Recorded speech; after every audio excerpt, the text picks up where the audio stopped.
Yo, what's up mga Megs? Another day for another vlog. So, syempre, kauban na po na to akong honey, my love so sweet.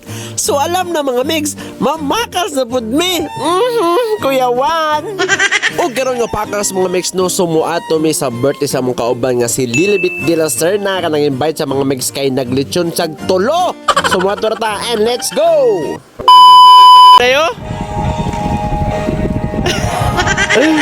Number 1 asay, number 2 asay.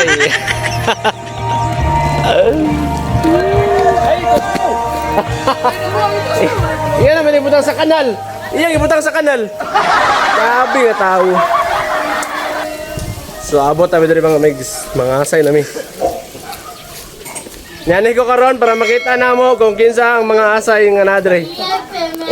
Ang number 1 nga asay. Number 2 nga asay. Number 3 nga asay. Muli na yung bana sa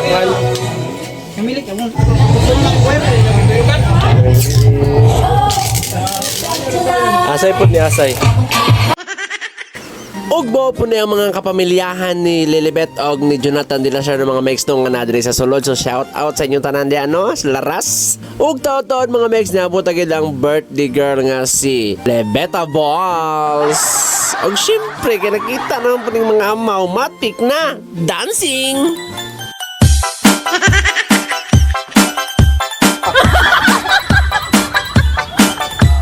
Wag nang paligoy-ligoy pa, kainan na!